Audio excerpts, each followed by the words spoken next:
So this area here is, if you were to feel the inside, you could feel it's really waxy. Uh-oh.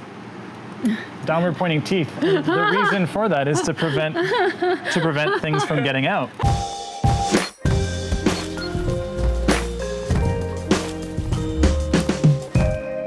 While in town in the Finger Lakes, I made a stop at Florae Collaborative where I met up with Rayne, Georgia, to tour their geothermal greenhouse, which right now primarily houses carnivorous plants and a tissue culture lab. This is the spa room. This is the spa room. So these are most of the plants that we have here are from Southeast Asia. So if you picture a mountain in, let's say, Borneo, just visualize a mountain. There's the top of the mountain, the middle of the mountain, and the base of the mountain. So right now we're in the base of the mountain, the lowland section, which typically the temperatures in here are around 92, 93 during the day, and they drop down to about 68 or so at night. What really got you into carnivorous plants or Nepenthes? Or That's a loaded question. That is? I think it all started for me when I was maybe 12 or so in middle school. My home ec teacher, she introduced me to a person at Cornell who sort of took me under her wing and introduced me to more people. So for every summer from age 12 to 16, I think, I went to start going to Cornell Kenneth Post Laboratories primarily, which is actually where I work now, part-time in a lab there. I met a person who was a grad student at the time and introduced me into pitcher plants. Ferns and orchids and tissue culture. And so that's kind of where that all started, that interest. That's so interesting that it started with your home ec teacher out of all things, and then you're getting into like tissue lab and... She's a plant person. I still see her every once in a while. She's actually close friends with Nina. Yeah. I still see her every once in a while, and so it's really nice to have her see the full picture, the full circle of how things kind of happened for me, and that she was the catalyst for that. Yeah, huge influence, which is amazing. And just so folks know, Nina, Nina's a professor also at Cornell, who is she a partner here as well? She's actually a majority owner of the company. So she's currently teaching 2 classes. She does a herbaceous perennial identification class, and she also teaches Urban Eden as the other class. So it's a primary focus around teaching landscape architects how to best identify not only the plants, but the correct location in an environment to plant them. So she's still teaching that class. And her focus is definitely more of the tree and it's woody plants. Woody plants, primarily. I would say definitely woody plants. So she works a lot with oaks right now. So take me through, is there anything in here that you think are like standout specimens, even though, kind of the lowland varieties maybe not be as much of your The only love reason, interests? Sure. The only reason why it's not as much of a love interest is the temperature. The plants are equally amazing. Like over here, these are Drosera, these are sundews. So they have the sticky leaves. I've always wanted to grow these. I just never had the correct setup to be able to grow them. They need it really hot. I mean really hot, like 90s. And these are not any native sundews None at of all? these, none of these are native. These are all primarily endemic to Australia. And they have quite harsh, quite hot conditions. The colors are fascinating, and the flowers are incredible. Their behavior in general is kind of unusual. Just they can actually go dormant for certain periods of time. That one with almost the woolly white leaves is quite attractive. I don't think I've ever seen one with like woolly white leaves like that. It's funny you say that. It's actually the woolly sundew is actually one of the common names for those. Is it more exposed, do you think? Is it on more exposed areas?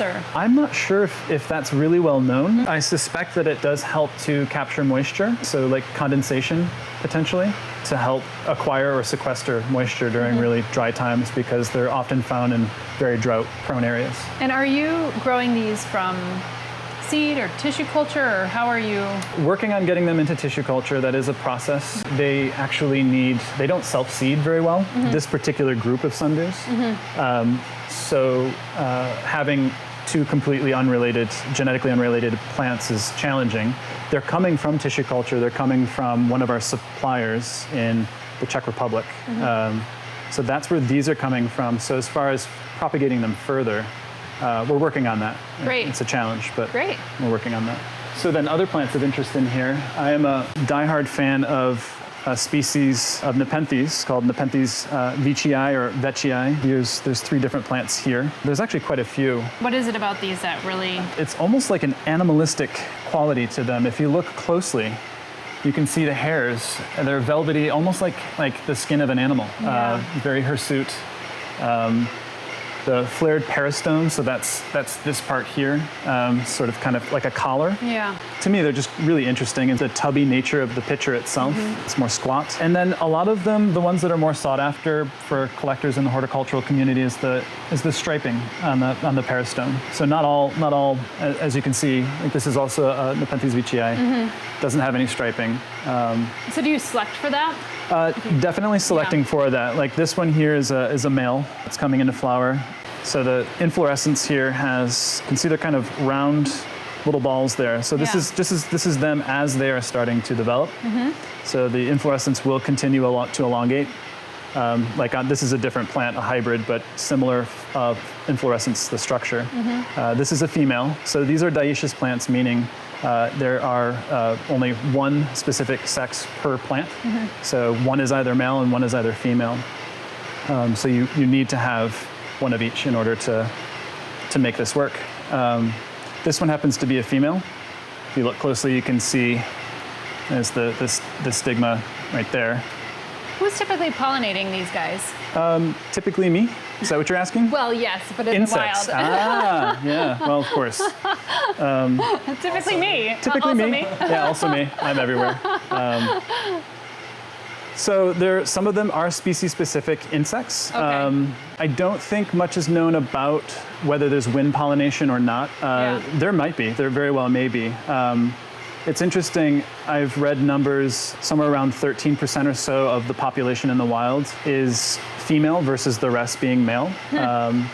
So that specific advantage, I guess. It's more resource oriented for females to produce seed. So maybe that's the reason why, evolutionarily. So more males, just an easier way to be prolific. But I don't know enough about each species and the specific insects that pollinate it, but it's primarily insects that pollinate these plants. I know viewers can't feel this, but we're in a pretty humid greenhouse. Yes. Is there any hope for anybody who would take one of these species to try to grow in their home, or would they have to have kind of like a polidarium or aquarium, so some type of setup in order to be able to do it? Or are most of your customers, in this case, like have a little outside greenhouse like you do, and you're growing them? That's a great question, and yes to all of those points. Okay. So I just don't want to get anybody's hopes up, you know? No, you can definitely grow them. I know a lot of our customers and a lot of growers do very well with growing certain species, more frequently certain hybrids, on windowsills in their homes. It takes a little bit more work than your average houseplant. Yeah. But it's definitely doable. One of the critical factors is the relative humidity, but more so the water and the quality of the water. They really need clean water. So distilled water, rainwater, that works for pretty much all carnivorous plants. I actually recommend that for orchids as well. Is this something that people can grow at home? They definitely are. Some people have better success in a terrarium. It's easier that way. You can go away for a weekend and not really have to worry about having somebody come over to water your plants. Right. So terrariums do make it easier. Or water them wrong. Or water them wrong, yes, Yeah. exactly. I think starting with really simple, maybe one plant, something small, something that is a hybrid, they tend to be easier. However, species like veitchii, and then there's another one here, truncata, which actually produces some of the largest pitchers in the genus. They're more tolerant of fluctuations in the relative humidity in the environment. So the main thing with these plants is having them adjust or acclimate to your growing conditions. I was going to say, do you harden off any of your more humid loving plants at all before you sell them, or are they just as is? So in the old nursery, which was in Trumansburg, it usually took about 5 months from when we received plants, either out of the lab or when we received them from some of our suppliers. Usually 5 to 6 months before we felt that they were of the quality and the health to be able to pass on to somebody. It was really important to us. But that doesn't mean that the pitchers aren't going to drop. They do. They'll drop, they'll brown, as you can see here. This is a normal behavior. This is a normal thing to happen where pitchers will dry up and they can fall off. They're actually still able to perform carnivory at that stage where there's still a green base, which is where the digestive enzymes are produced or secreted. Yes, we do acclimate them, but here in this greenhouse, just because the conditions are a little bit more optimal, it's cut that time down to about a month from when we receive. So it's a drastic change. Right. But we also try to harden plants off more hard, I guess, rather than soft. Soft meaning closer to their actual requirements in nature, like what they would be subjected to in the wild. And the reason for that is that the more tolerant they are of changes in the environment, the easier it is for someone to grow at home. Yeah. So hardening off more on the hard side rather than the soft side, if that makes sense. Fascinating. Yeah. Now, I'm assuming you do hybrids here then yourself. Yes. Are there any that you could actually show us? Yeah, in this greenhouse, we don't have any actually, but I can show you plenty more. I mean, these are all plants from these ones here from our tissue culture lab, but these aren't hybrids. These are species here. These are actually veitchii, the ones that I showed you in the beginning there. Yeah. And there's no guarantee that they're going to get the striped peristome. So these are clones. So these are all identical. Okay, so no, this particular, this is from the Malayaw Basin in Borneo. Right, tissue culture, right? So yeah, that makes sense. But that doesn't mean, so that's kind of a misnomer, tissue culture and micropropagation. Yeah. So I'd say we do more micropropagation than tissue culture, even though these plants are technically from tissue culture where we're actually cloning a specific plant. But we do a lot of, it'd be called asymbiotic seed germination. So just starting plants in tissue culture in a sterile environment to then take them out, deflast them, and put them into the greenhouse. So that's something you would do with orchids, for instance. And that technically isn't tissue culture where you're cloning the same plant ad infinitum, like you just keep going with it. I don't know if that makes sense. Yeah, it does. Yeah. Yeah, that's fascinating. I didn't know the nuance of that. And I love that I'm getting a little tissue culture 101 here. Trying to think of some other interesting things. We have different hot-loving Hoyas. Oh, you have Hoyas in here. A few in here. Oh yeah, I see some. Yeah. Finlansonii, this one here. It's actually got some nice little humble. Oh yeah, there you go. Starting there. Not hasn't opened quite yet opened, but getting there. Do you know what it smells like? I don't remember for this particular species actually. And you might have to come in at night or early morning hours definitely. to like really get the scent of it. Which that brings up something for me. Coming in here at night is sometimes one of my favorite times. The greenhouse at large. Yeah. The smells are so much more potent at night. I think because the secretions of sugars are much higher at that point in time, potentially because the environmental conditions are just right, or it speaks more to that's when it attracts specific prey, which is probably what's actually going on. So it's really sweet. There's like a really strong, sweet, sugary smell in here at night, and it's just lovely to come in here and just flip on the light. There's a center way light. You can kind of just lights the pathway as you walk through, and I don't know. It's therapeutic. It's calming. It's nice. Coming into the candy shop or whatever confectionery sugar is it. I like that. Yeah. So this is the next room. Yes. And it gets a little cooler in every room, huh? It does. So this is picturing the mountain again. This is the middle of the mountain as you're kind of moving up in elevation. So things are in the low to mid 80s during the day, and 63 to 65 or so at night.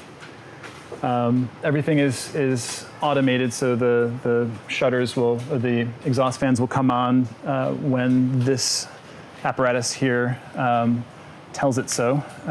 When was this greenhouse built? Just out of curiosity. About a year and change. So it's fresh. It's very fresh. Yeah. Yep. It's great because you could really optimize for it and use a lot of the latest technologies and what works, and you had mentioned earlier just being more efficient with things in general, and that's really what this was about, to be able to offer us all the ability to set boundaries, to be able to walk away and enjoy life in general, but to also be able to do the things that we love to do with a business. And it definitely makes a difference with how the plants grow themselves. Yeah. And then allows us to do other things too within the business to continue to be successful and to grow. Yeah, intermediate section. There's, yeah, you kind of can't go wrong. Yeah, giant amorphophallus right here. Yeah. I have two. These both came from Cornell, seed grown. Got them maybe about 5 or 6 years ago now, actually. It could be within the next year or two that they flower, which would be really exciting. Yeah. It takes about 10 years from seed. I think Cornell's is about to flower, isn't it? I haven't been in there. Okay. I mean, I'm there every day, but I actually haven't been in that particular conservatory in a while. I imagine it wouldn't surprise me one bit, actually, if they were. I look forward to going and taking a whiff. So how about in here? I see you have some aroids. Yeah. You have some ferns. Actually, you have quite a bit of things in here. So a lot of things. Yeah, there's more diversity in this particular greenhouse. The middle of the mountain is where a lot of plants want to be. A lot of plants want to be, and from a business perspective, this section is probably what would be easiest for people to grow in their homes because it's more similar to what we have in our houses, our homes. If we can go back here into the jungle further. This is a neat plant that's special to me. So naming plants, like giving them a cultivar, it's a fun thing. I mean, it's not something that I was like super wanting to do or really interested in, but this was one that I named, it's warped peristome. So the reason for that, you can kind of see this is the peristome. Yeah. And it's just the undulations in that particular peristome. This one's even more pronounced. Even more so. It's so bizarre. This was actually a seed-grown plant from a company we used to import from in Australia. And it was a small plant, and over the years I grew it, and these particular characteristics showed up, and so it kind of stuck. So we published it, and that's the cultivar name. It's one that we really enjoy, and there's actually a lot of hybrids that have been made, or not a lot, but several hybrids that we've made with it. And this is a male coming into flower now. And then even when you're crossing it then, when you're making a hybrid, so I'm assuming you're taking the pollen from the male and putting it on a female elsewhere, right? It still has some of this characteristic? That's the hope. So with these plants, they are heterozygous, it's just like humans. So when you have a mom and a dad, you're going to get a pretty big smattering of all of the characteristics throughout the progeny. So one of the things with Nepenthes is it does take a while for those characteristics to really show up in a plant, and that's kind of one of the issues. So the fact that it takes a while for you to see the characteristics that are desirable, there's issues with space constraints and so on and so forth. You do, and you have to. It would be nice to do it faster. Never built a bigger greenhouse. And I don't think that's going to happen anytime soon. So that's exactly it. And then selecting of those, the plants with the traits and the qualities that you desire, or that that the horticultural community desires, and then continuing to grow those out. And that's one of the interesting things with tissue culture is that, so this plant, I can really only propagate sexually or asexually. I can take cuttings, so that's one thing. That's great. It's just it takes a while. It's not really cost, or it is more cost prohibitive that way. Or you can tissue culture it, which is really challenging because these plants have a relationship with an endogenous fungus and bacteria. So within the tissue, and so in tissue culture or micropropagation, you need to sterilize the plant, but not kill it. Right. So there's a balance. Like you can't kill the entire plant, but you also need to remove any pathogens. Otherwise, those will take over a vessel, a tissue culture, or a micropropagation flask or vessel. And then there's sexual reproduction, but you don't know what you're going to get. That's the issue. But one nice thing about tissue culture, it takes a while, or this would be tissue culture. Taking the seed, germinating it with Nepenthes, and then cloning those seeds. You keep one in tissue culture, continue cloning it, but then take it out also and grow it out. So you have them growing simultaneously side by side. If it ends up being something that's appealing and valuable horticulturally or within the conservation practices in general, you can keep that. And now you have that, and you can produce it as many times as you'd like, over and over. And then obviously the converse of that is if it's not appealing or if it's not desirable, you don't want to waste time with continuing to propagate it, so you kind of get rid of or retire that particular clone. Now, would this be considered like your mother plant? Is that what you would call this? And then are you? I see that you're plant, mother your plant, stock plant. And then are you? I see that you're kind of like it's almost a little diorama here with like the moss and the ferns and everything. Is that something that you introduced, or is that something that just started to grow? Yeah, the latter. It Okay. just started to grow, and it looks great. I mean, Yeah. it says basically that this is a relatively healthy biome here. Yeah. So it does a couple of things. It lets us know that the conditions seem to be more optimal, and that's good. Some of this here actually is the browning is we have LEDs. Those come on when the light levels go below a certain threshold. But if the leaves are too close to the lights, you get this burning. Yeah. But otherwise, the plants are very happy, and the environment is pretty happy. And you can tell that by looking at all of the different aspects. Yeah. What's this little guy right here? That is a Sonorilla. It's an unusual little. They usually get little dots. I've seen them with like little dots on them. And this is an undescribed species I got from a collector. Really great coloration. Yeah, it's Oh, beautiful. is this a larger one? Yeah, it is. I took a nice. cutting of it, and so there's two. Yeah, nice coloration. And it actually matches nice with a lot of the Nepenthes here. It does. And then this is yerba mate. That is what we drink when we drink Yeah. yerba mate tea. Yeah, It's actually an ilex, so a holly in the holly family. fascinating. Amazing. What else? What else? Oh boy, let's my see. goodness. Again, here's another veitchii. This one is special to me. I've made several hybrids with this plant. It's actually flowering again. This is a female. That is a If beefy you can one. get closer, it is beefy. It is Yeah. really squat. You can see And the very more fuzzy. ovoid, very fuzzy. Yeah. Very fuzzy. Sort of the ovate flower before they're actually opening. Yeah. That's you can tell it's almost like shaped like a football. That's a indicator that it's female versus more of a basketball or round shape. That's the Okay. male.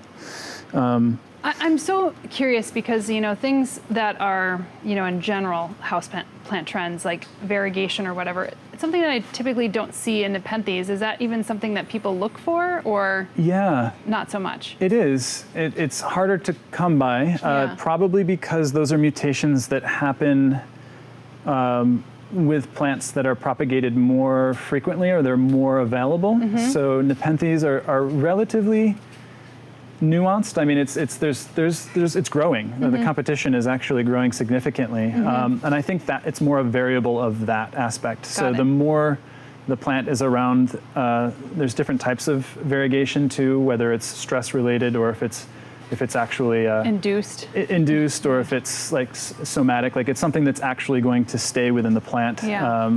Like the variegation here in the Monstera. Monstera, yeah.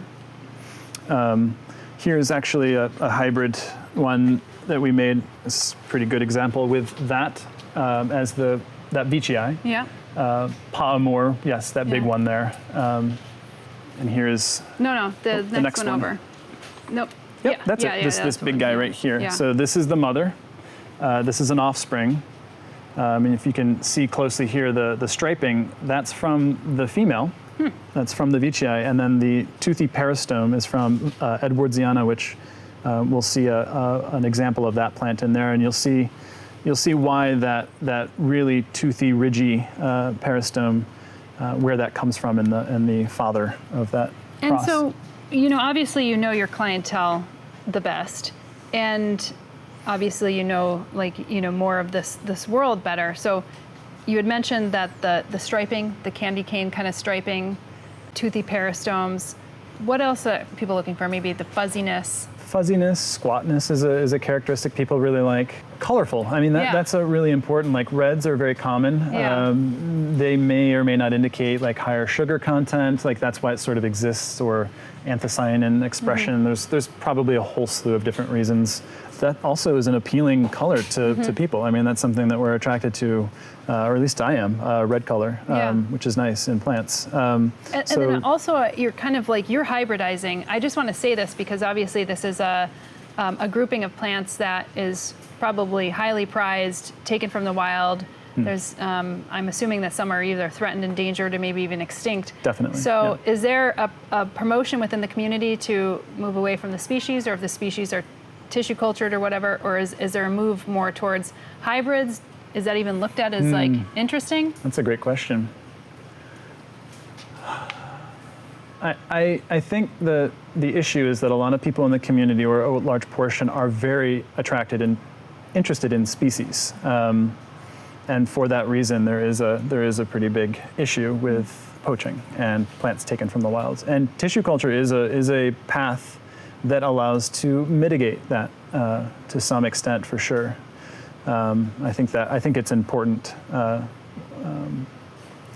It's important that people are aware of the benefits of tissue culture and what that affords the particular species, making it more available to more people, hopefully, diminishing the poaching. And out of curiosity, do you do any of our native carnivorous plants? Or even, I know like we have utricularia. Yeah, I don't know how hard that is to grow, but but I know some of them are endangered actually. So Yeah. I'm wondering if there's any role that you could play. Not putting it on you, but No, fair enough. I think there's some amazing native orchids and carnivorous plants. I'm very, very into the native orchid plants, specifically the cypripediums, the lady slipper orchids.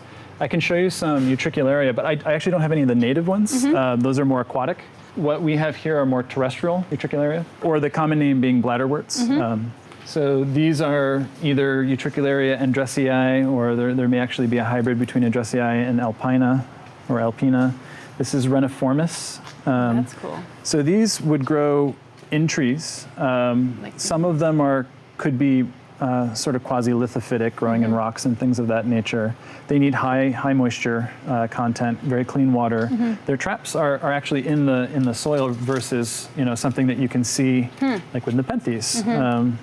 See if I can gently tease it out. Yeah. Oh yeah, look at that. So there's on some of them, they're not producing it as much here. Oh, so that's not it. That's not it. Those are where they would come off. They're Okay. typically they're little round balls that you would see. They're little sacs that you'll see. So they mostly eat insects that are in the soil then? Correct. Yeah, within the Just soil. crawling around and then all of a sudden. Yeah.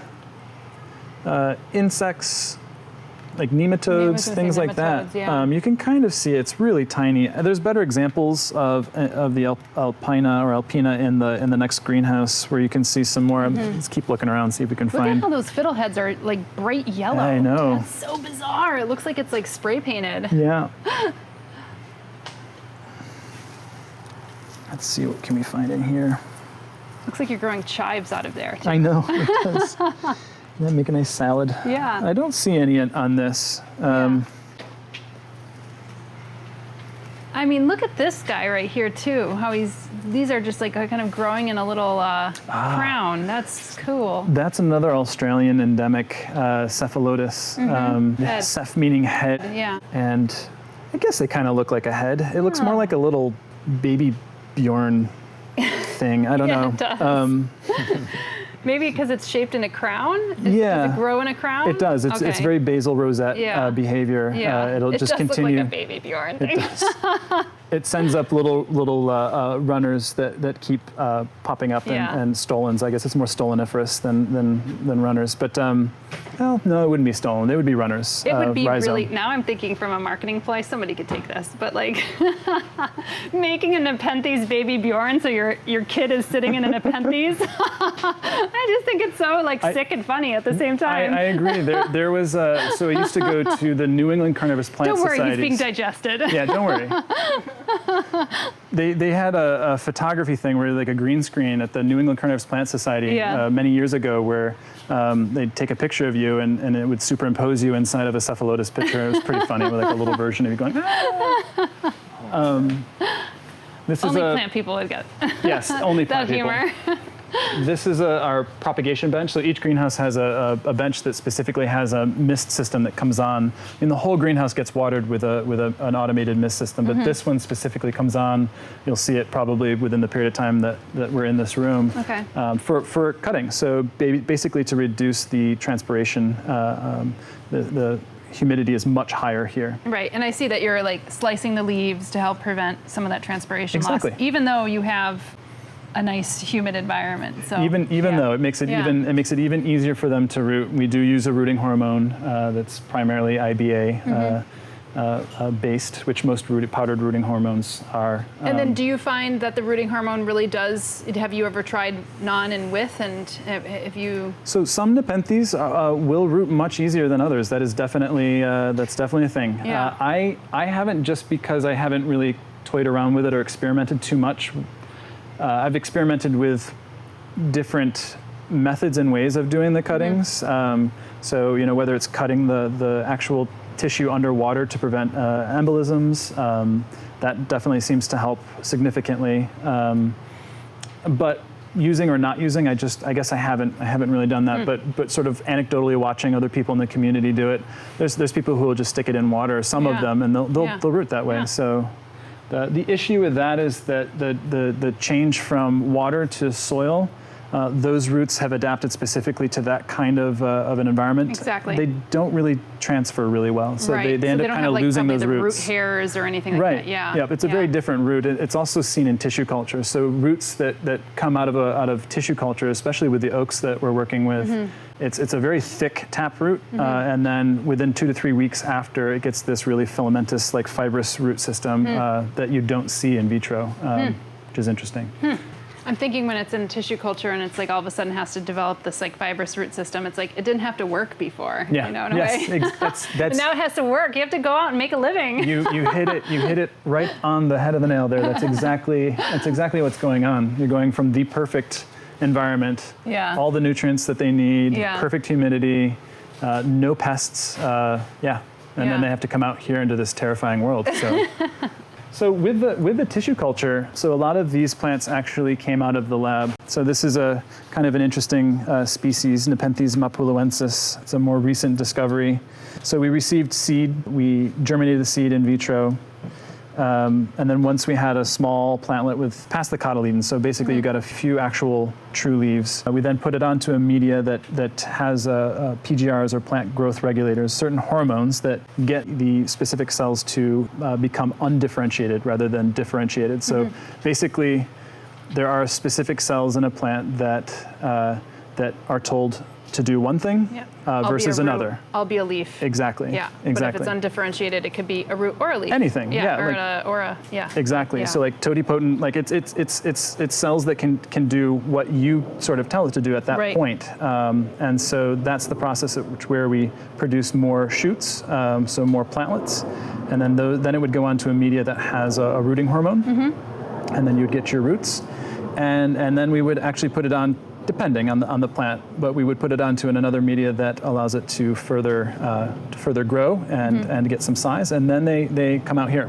They come out here to acclimate. We'll put a dome over it to keep the humidity high initially, and then we take that off and tell them good luck. And those that make it, which most do, I would say probably 90% or so, 90 to 95% make it. Here's a like we were talking about variegation. Like this is a Nepenthes that I'm not sure if this is stress related. It probably is. But it actually seems to be relatively consistent. Right. So we'll see if it's chimera or if this is going to be something that will stay true, which would be really interesting because that was a hybrid that we made here. Interesting. There are plenty of other clones that we have, but that one seems to be doing this particular behavior. So we'll see. This is another plant that I'm a big fan of. And a lot of hybrids have been made. I can show you. It's actually about to flower again. So this is a female. This is a Veitchii loei. Oh yes, it's the toilet bowl. Yeah, loei, exactly. And a characteristic feature which you can barely see. I don't know if you can get the hairs on the lid. Hairs, That's a common. It's almost like armpit hairs on the underside of the lid or the upper column. And it will produce an exudate, which loei, which I'll show you an example of one in the Highland section. That is one of the characteristics, is the hairs on the upper column, the lid, and then an exudate that forms. Right. It's like cotton candy almost. It's sweet, but it's kind of funky. It's bacterial. So it encourages the shrew, right? It's a shrew Exactly. that comes in. It wants to lick the sugars. It takes a poop. Exactly. It relieves itself. It sits right on in it, the like pitcher. it's like imagine going in and sitting on a toilet in the reverse way. and eating something that has a laxative in it, and it's got sugar, it's got a nutrient load, so It's brilliant. before you know it, you take a load off I mean, as well. maybe we need to design our toilet bowls that way for people who have Maybe. trouble. I mean, nature in the does it, bathroom. so I you know, know. maybe mimicking that. Lick the laxative on the back of the toilet bowl. Biomimicry is a thing. I mean, that's a real thing. So, yeah, making several different hybrids. There's a couple over here. I think that was actually the reason why I went over here, and then in the nervousness of all of this, I forgot. So this is one of my favorite hybrids that we've made. This is the Veitchii lowii as the mother, and then Edwardsiana, which will go into the Highland section to take a look at the father again on this one. The colors are really great. There's a lot of different clones that we have of this. This one was from seed, so this one I germinated on soil. I didn't germinate it in tissue culture. It's so slender. It is very slender, Yeah. which is unusual when Did you not take a get look the at girth that. of the Veitchii. No. But so other one of the things that I really enjoy is seeing other customers, other growers grow their representative plants out. Yeah. And some of the clones, I'm like, wow, that's amazing. That's incredible. Yeah. And definitely some of our customers grow them better than we do. It's amazing. It's so great to see. This is another one with that same Veitchii lowii. This one, however, is with campanulata, which is a lowland plant that has a really wide, almost like frog-mouthed peristome. So it's I think of like bells, bell shaped. Exactly. Yeah. That's it. That's exactly where the name is coming from there on that. This one doesn't quite have the characteristics that I was hoping for. But I really like the colors. So it didn't get the campanulate shape. There is one over here, and then we'll go one last one, and then we can go into the Highland section. Let's see if it's got a good representative here. So you can see the more frog mouth bell almost shape where it starts wide and then kind of goes down. This one is Lowii by Campanulata. I love the pixelation in that. It's really cool. It's really quite stunning. That probably is also one of my personal favorite characteristics. There's a pixelation on this one in particular that is sort of like I don't know what you'd call it. Oh yeah. It's all right. It happens. Did it just break? Well, it snapped. It's still fine. It's just it bent kind of the wrong way. So much for the shot. Oh my God. It's the same sound I do when I think we're going to hit an animal on the road when we're driving. Oh, I do that. That is one of my. I always am terrified about that. And one reason why I prefer not to drive in general. Yeah, no, that pixelation is so pretty. It is. It's really, it's like camo. Oh, it feels so much better. It gets a lot cooler in here. Oh, it really feels a lot better to me. Well, you could tell that you have you stack more plants in here, so you say it gives you a reason to spend more time here, I guess. Here's a funny, I guess, kind of story about the old greenhouse. I was not able. So in New York State, upstate New York, it's hard to get the temperature range.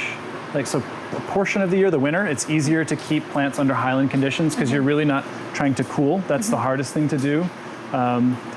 You're really just heating things up. So you can keep a greenhouse in the wintertime under highland conditions. It's the summertime that really is a struggle, where it's really humid and also can be very hot and muggy, humid. And so cooling is really difficult. You can't use the evaporative cooling, which is what these are. They help a little bit. They can drop the temperature maybe 5 to 10 degrees, that wet wall. That feels pretty significant though already. 5 to 10 degrees is... That does make a big difference, but then at nighttime it shrinks even more because it's the saturation, the dew point is so low at that point. Yeah, you can't drop the temperature really, maybe 2 degrees or so. So that's where the geothermal has given us the opportunity to cool things down to what the temperature is needed. What I did in the old greenhouse was a grower, a very well-respected, known grower in the Nepenthes community, had published an article on how to basically retrofit a chest freezer into a grow setup for alpine tropical plants. And so it's basically taking a chest freezer. I think I got the first one on Craigslist or something like that. And you basically take the top off, get a plexiglass to fit on the top, and then you plug in the cord into a day-night thermostat. So it's got a little light sensor on it, so it knows when it's light out, and then when it's not, it kicks on to cool.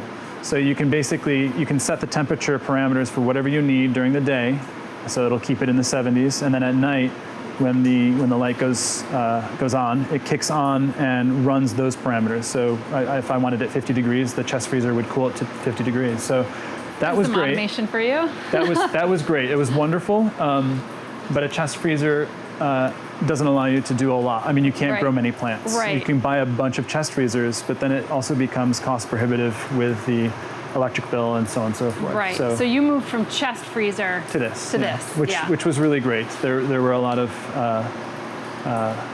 just was very grateful to be able to have this opportunity, and that might be part of the reason why you see so many plants in here, is because it's definitely my favorite space. And we've also moved up the mountaintop then, right? Yeah. Okay.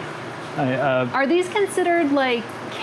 Can they be considered alpine, subalpine? There's no such thing, or is there? It's like alpine tropical would be like. So this would be above the tree line? Yeah. Okay.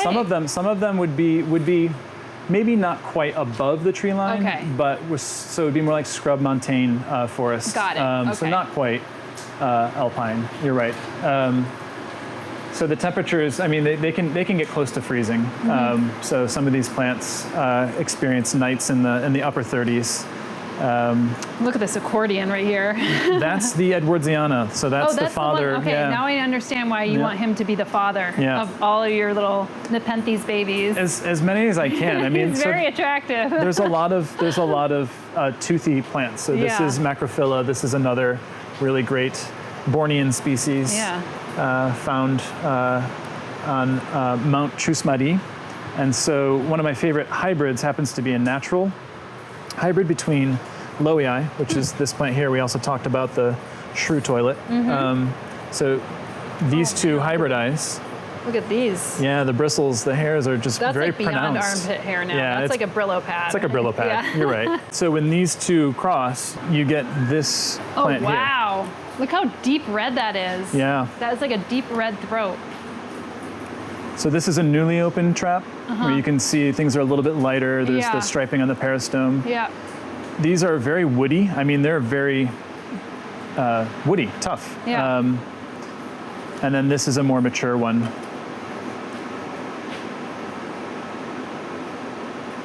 So otherworldly. It really is. Yeah. This is a Nepenthes villosa, also found in Borneo. Several mountain peaks. Again, very toothy. This one's really challenging to grow. I've had several over the years. This is the one I've had for the longest. They really need that nighttime drop in temperature. They're really picky. I mean, all of these really are, but this one seems to be the most sensitive.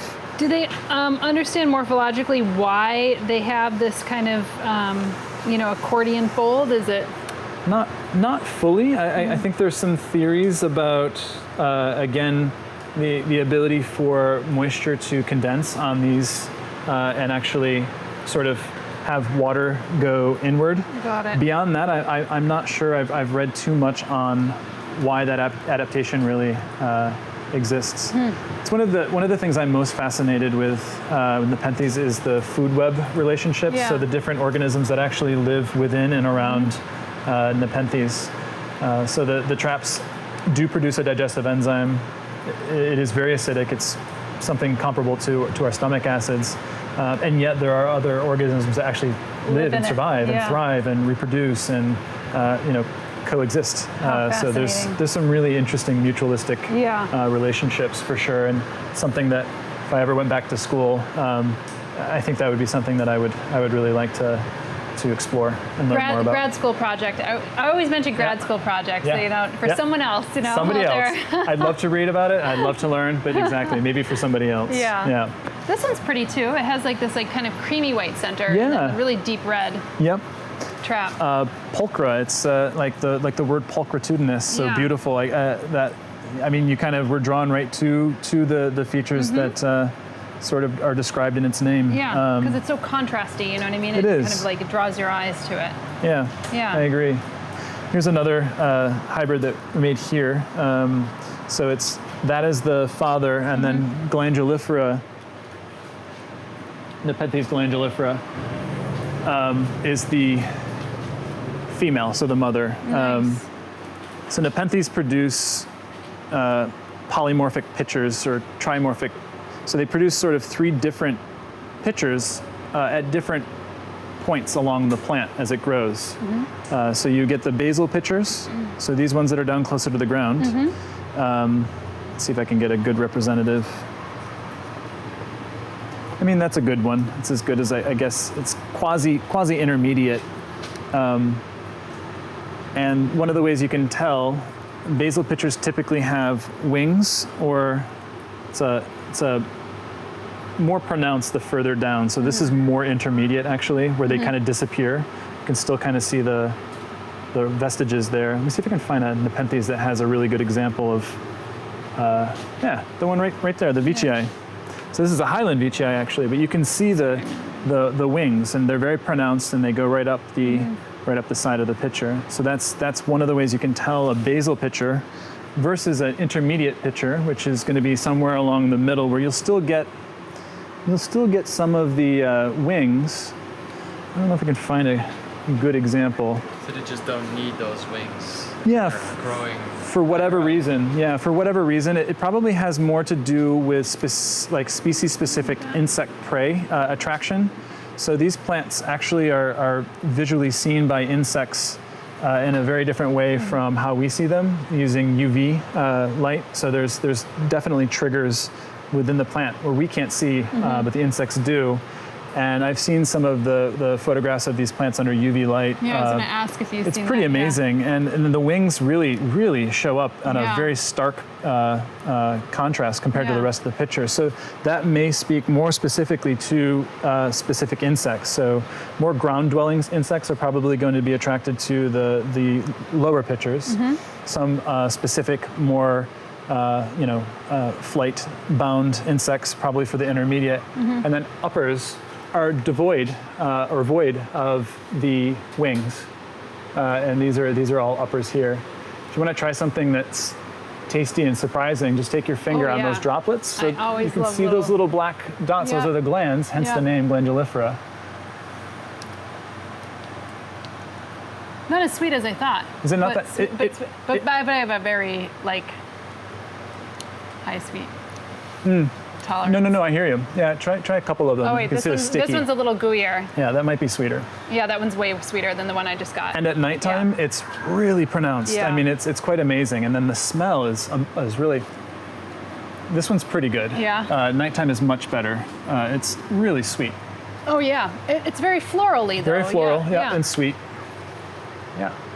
You know, I'm just wondering, I'm seeing this one right here, which is like a very tubby brown one, probably towards the end of its life. Yes, exactly.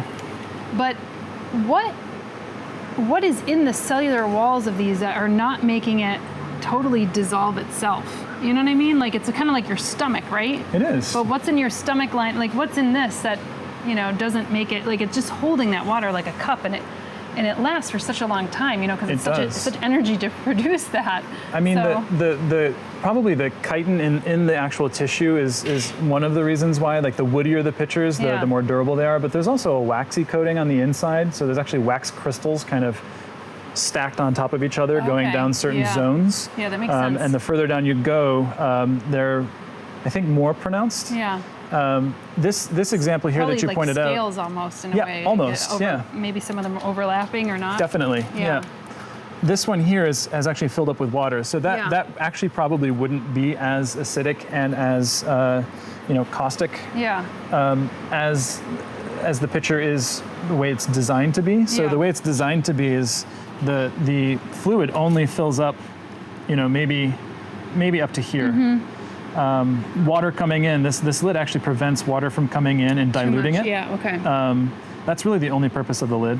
There's probably other reasons too for attracting insects. It does secrete sugars underneath there. Often a lot of the lids are really sweet.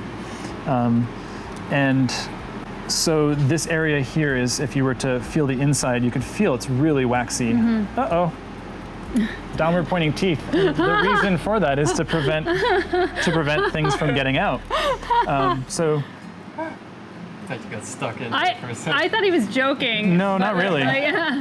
Yeah, I feel how waxy it is. Oh yeah, it does have downward pointing Yeah. teeth.